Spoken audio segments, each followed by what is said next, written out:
আমরা জানি ব্রাহ্মণবাড়িয়া অনেক কিছুর জন্যই বিখ্যাত হয়ে রয়েছে। ব্রাহ্মণবাড়িয়া সংস্কৃতির জন্য বিখ্যাত, ইসলামের পূর্ণভূমি হিসেবে পরিচিত। আমরা জানি উস্তাদ আলাউদ্দিন খান ব্রাহ্মণবাড়িয়া, কবি আল মাহমুদের ব্রাহ্মণবাড়িয়া, তিতাস নদীর ব্রাহ্মণবাড়িয়া।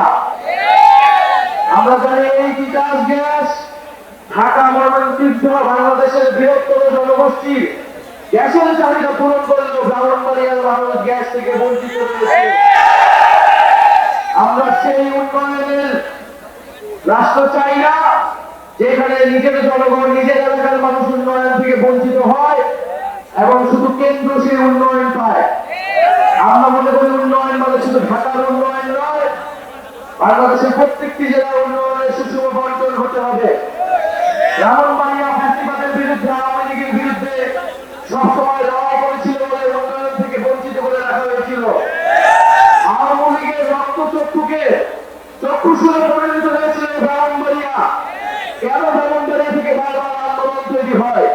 ফলে ব্রাহ্মণবাড়িয়ার রাস্তাঘাট, শিক্ষা, স্বাস্থ্য থেকে সবকিছুর উন্নয়ন থেকে ব্রাহ্মণবাড়িয়াকে বঞ্চিত করে রাখা হয়েছিল। ব্রাহ্মণবাড়িয়াবাসী আজকে আপনারা এসেছেন, আপনাদেরকে আন্তরিকভাবে ধন্যবাদ এবং কৃতজ্ঞতা জানাই।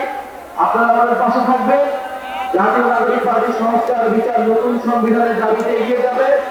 যে সকল রাজনৈতিক দল নিজেদের দলীয় অবস্থান থেকে সরে এসে সংস্কারের ঐক্যমতের পক্ষে কাজ করছেন, সে সকল রাজনৈতিক দলকে ধন্যবাদ জানাচ্ছি। ইনশাআল্লাহ আমরা জুলাই আগস্ট মাসের মধ্যে, 5ই আগস্টের মধ্যে জুলাই সনদ এবং ঘোষণাপত্র আদায় করতে পারবো। ইনশাআল্লাহ ব্রাহ্মণবাড়িয়া জাতীয় নাগরিক পার্টির অন্যতম শক্তিতে পরিণত হতে যাচ্ছে।